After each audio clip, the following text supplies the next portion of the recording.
Welcome back to Arise Review. Once again, we ask ourselves the question, if there had been no video of a police officer shooting a black man, would the case ever have come to light? But there was video evidence in North Charleston, South Carolina. As the policeman drew his gun, a bystander pulled out his phone. Now, Officer Michael Slager is charged with murdering Walter Scott. It's all too clear that Scott was running away when he was shot in the back. What's not quite clear yet is what happened next. It certainly looks as though the officer tampered with the crime scene, moving what might be his taser next to the body. Well, the initial police report indicated Scott had grabbed the taser and the officer feared for his life. Well, Professor Alex Vitale teaches criminology at Brooklyn College. Well, North Charleston, South Carolina, as you know, is predominantly black, but the police force is overwhelmingly white right now. Is this shooting, do you think, an aberrant behavior, or is there something systemic going on here in your mind? So North Charleston's about 50% black, and actually I was there earlier this year doing some research, and this is part of a national problem of the over-policing of communities of color. What's going on in North Charleston was very similar to what has been going on here in New York with this epidemic of stop and frisk, of very intensive police engagement with the public.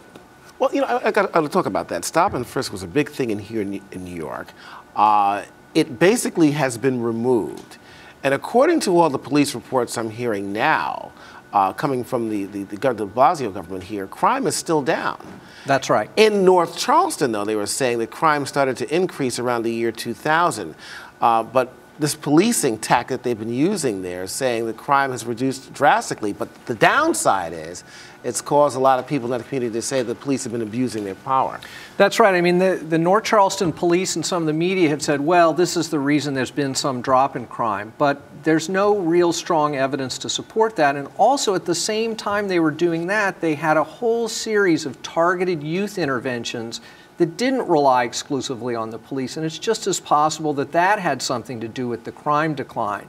The problem with stop and frisk and the kind of widespread targeting of people that was going on in North Charleston is that it is indiscriminate in the sense that it just targets everyone, of course, almost exclusively people of color, but it doesn't try to distinguish who the real sources of the crime problem are. Anyone driving while black, anyone walking down the street is subjected to this intensive and invasive police activity. I want to ask you a question here, and it's purely a question of color. People are saying if you had more police officers that were black, perhaps you would see less incidents like this around the country.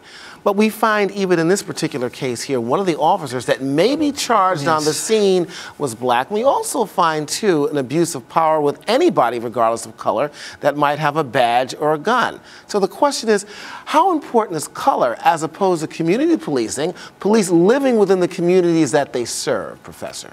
Well, we now have a growing body of research that shows that a more diverse police force is not a solution to these problems, and that whether it's use of force, violation of people's rights, etc., the color of the officer does not turn out to be relevant. It may make local residents feel better about the police, so it has what we call a kind of procedural justice benefit, but in some ways that may be just serving to mask over just how insidious this over-policing of communities of color is.